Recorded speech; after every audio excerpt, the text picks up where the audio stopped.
अस्सलाम वालेकुम नीचे, कैसे हैं सब लोग? होप सो सब ठीक होंगे। हमने 9th क्लास की फिजिक्स स्टार्ट की थी अकॉर्डिंग टू न्यू सिलेबस।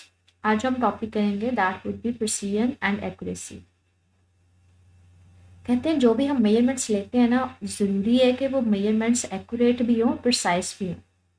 कहते हैं यूजुअली ये जो प्रिसीजन और एक्यूरेसी है, दोनों में कोई एज सच हमें डिफरेंस नहीं पता होता, तो हम यहाँ पे दोनों में क्लैरिटी देखेंगे कि दोनों में डिफरेंस क्या है, कंसेप्ट देखेंगे कि दोनों का क्या है। कहते हैं प्रिसाइज का होता है कि अगर आप कोई मेजरमेंट बार बार ले रहे हो और रिपीट करने पे जो वैल्यूज़ आ रही हैं वो very close to each other है, आपस में एक दूसरे के बहुत क्लोज आ रही हैं, तो हम कहते हैं वो वैल्यूज़ या वो मेजरमेंट क्या है, प्रिसाइज है।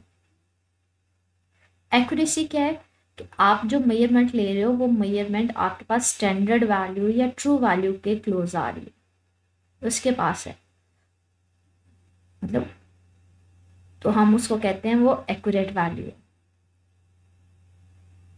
प्रिसीजन में वैल्यूज़ बार बार रिपीट करने पे जो मेजरमेंट आ रही हैं वो आपस में एक दूसरे के क्लोज टू ईच अदर होती हैं। एक्यूरेसी में जो मेजर्ड वैल्यू होती है वो ट्रू वैल्यू या एक्सेप्टेड वैल्यू के क्लोज होती है। इसको रिलेट करवाते हैं मुझे इस तरह की टारगेट आई के एक्सपेरिमेंट से। ये अक्सर लोग जो है टारगेट हिटिंग वाला भी खेलते हैं। ठीक, ये हमारे पास एक बोर्ड है जिसमें ये सेंटर है, इसको बुल आई या टारगेट भी बोलते हैं। इसको इसकी ट्रू वैल्यू या टारगेट या एक्सेप्टेड वैल्यू कंसीडर करेंगे। ये तीन सिचुएशंस हैं कि जिसमें हम बताएंगे एक्यूरेसी क्या और प्रिसीजन क्या है। कहते हैं आप क्या करते हो, इस बोर्ड की तरफ एरो थ्रो करवाते हो और एरो यहाँ पे जाके एक एरो थ्रो करवाते हो, वो इधर, दूसरा इधर, तीसरा इधर। अब ये देखेंगे एरोस जो हैं वो आपस में एक दूसरे के काफ़ी क्लोज है। बार बार आप एरो थ्रो करवा रहे हो, वो जाके जब हिट कर रहे हैं तो वो आपस में एक दूसरे के क्लोज जाके लग रहे हैं।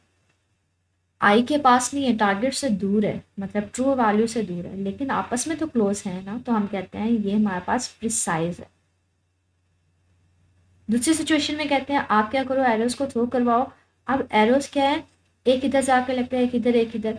अब ये देखें, ये सेंटर के पास है, ये भी सेंटर के पास है, ये भी सेंटर के पास है, ये भी, लेकिन ये एक दूसरे से दूर दूर है, तो ये एक्यूरेट है, मतलब स्टैंडर्ड के पास है, ट्रू वैल्यू के, लेकिन ये एक दूसरे से दूर है, तो हम कहते हैं ये एक्यूरेट तो है कि ट्रू वैल्यू के तो पास हैं तीनों, सेंटर के पास है, लेकिन आपस में एक दूसरे के पास नहीं है, तो ये एक्यूरेट है लेकिन प्रिसाइज नहीं है। तीसरी सिचुएशन है कि वो हिट करते हैं सारे सेंटर पे जाके, अब वो सेंटर के पास भी हैं और आपस में भी एक दूसरे के नज़दीक हैं, तो ये मेरे पास क्या है, एक्यूरेट भी है और प्रिसाइज भी है। सिमिलरली वो कहते हैं जो भी आप मेजरमेंट्स लेते हो वो प्रिसाइज भी होनी चाहिए और एक्यूरेट भी होनी चाहिए। ऑब्सो इस डायग्राम से आपको आइडिया हो गया होगा कि प्रिसीजन का मतलब है अगर मेजरमेंट्स एक दूसरे के क्लोज हों। एक्यूरेट का मतलब होता है अगर वो स्टैंडर्ड के क्लोज हों। ठीक है, यहाँ पे इस डायग्राम को इसी को एक्सप्लेन कर रहे हैं कि स्टार्टिंग में वो सारी एक पास होती हैं, लेकिन दूसरे में सिचुएशन में वो एक्यूरेट तो होता है, प्रिसाइज नहीं होता, तीसरे में दोनों सिचुएशंस होती हैं। ठीक है, कहते हैं जो हम अब हमें सपोज करें दोनों सिचुएशंस की समझ आ गई, दोनों कंसेप्ट का पता चल गया। कहते हैं जब ये दोनों कंसेप्ट जो हैं प्रिसीजन और एक्यूरेसी को जब भी हम किसी मेजरमेंट के ऊपर अप्लाई करते हैं, प्रिसीजन जो डिटर्मिन की जाती है वो डिटर्मिन की जाती है हम इंस्ट्रूमेंट कौन सा यूज़ करें। किसी इंस्ट्रूमेंट का लीस्ट काउंट जितना स्मॉल होगा वो जो मेजरमेंट देगा उतनी प्रिसाइज देगा, मतलब उससे मेजरमेंट जो आ रही होंगी वो वापस में एक दूसरे के बहुत क्लोज टू होंगी। तो प्रिसीजन डिपेंड कर रही होती है आप इंस्ट्रूमेंट क्या कौन सा ले रहे हैं और उसका लीस्ट काउंट कितना स्मॉल है। ठीक है, कहते हैं अब एक्यूरेसी क्या है, कहते हैं किसी भी कोई भी आप मेजरमेंट ले रहे हो जो उसकी एक्यूरेसी है वो डिपेंड कर रही होती है अनसर्टेनिटी मेजरमेंट में कितनी है।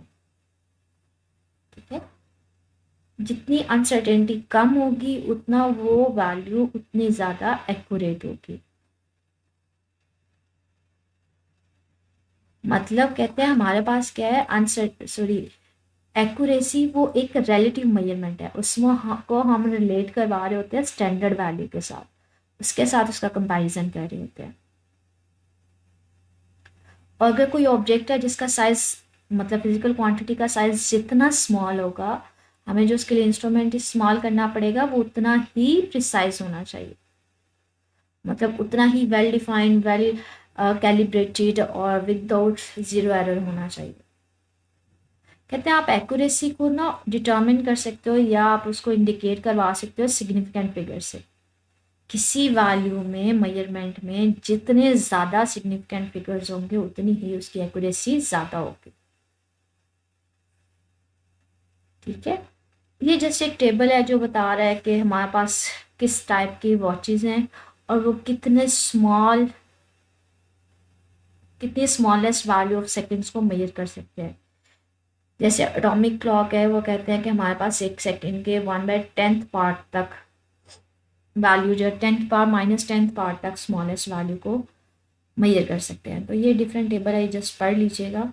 मेन हमारे पास बेसिक प्रिसीजन और एक्यूरेसी में डिफरेंस था जो आप इस डायग्राम के थ्रू क्लियरली इंडिकेट करवा सकते हैं। ठीक है, इस टॉपिक में मुझे कुछ पूछना हो तो मेरे से पूछ लीजिएगा। ओके, अल्लाह हाफिज़।